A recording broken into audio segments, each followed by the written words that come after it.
We've all been there.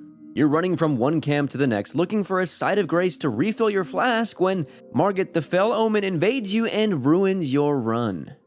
These are raids, and they can be one of the trickiest encounters in Nightreign. So here's our guide for how to complete these raids in Elden Ring Nightreign. Even though raids aren't guaranteed on any run, it can happen at any time and anywhere, even in the middle of a boss fight. It's always worth being prepared as they could happen at any time, and all of them are very much capable of ending your run. In total, there are 4 different raids that can occur. 3 of them are from lesser forms of Night Lords, while one of them is as a result of an invasion from the Fell Omen. All of them function differently, so here's how to prepare yourself for them and how to ultimately beat them. The first is Morgot the Fell Omen. When he invades, he'll chase the party ceaselessly, with one of your party members marked for death. It's worth noting that you can't outrun the Fell Omen. He'll chase you until either you or your party are fully wiped.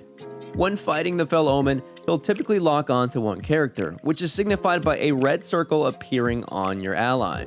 The Fell Omen will chase them the most, giving other players the opportunity to attack the Fell Omen while he's fixated on your ally.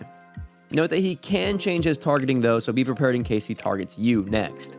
That said, a concentrated effort can easily defeat him. He's weak to staggering and bleed, and a full-on assault with heavy weapons can leave him effectively locked in place. Don't be afraid to keep bonking him. The next raid that can occur is the Augur, the giant seal-like Night Lord that floats around the battlefield like they're swimming in the ocean. And even though it's a weaker form of the Night Lord final boss, he isn't entirely a pushover either. When this raid begins, you'll see great bubbles forming above you. There'll be a blue-purple shade, and it'll slowly descend to the ground once they've formed, subsuming anything within them. This can occur anywhere, trapping players, items, and enemies all within the boundary. Note that once you enter the battlefield, you can't leave again, so be prepared once you enter. Once you step into the bubbles, the screen will go black for a few seconds while you're brought to this new arena.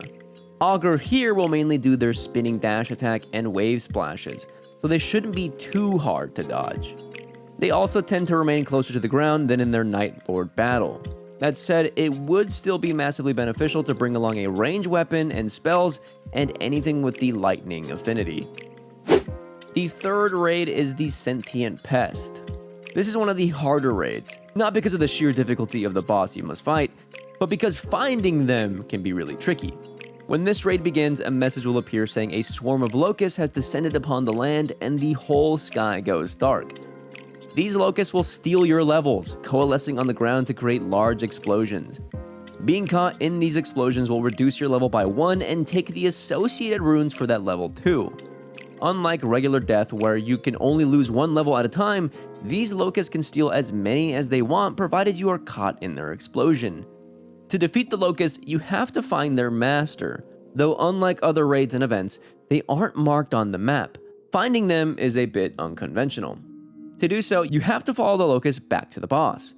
After an explosion, the locusts will dissipate, flying through the air into a large swarm. However, they don't move in random directions. Instead, they're all returning to their master's location. So, after an explosion, follow the locusts in the direction they're flying.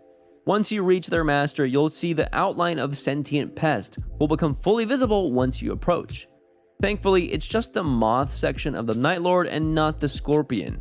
The moth also does not fight back at all, though you must still be wary of the locust explosions. Upon defeat, you'll regain all your lost runes, allowing you to return to your original level. And lastly, we have the Equilibrious Beast raid.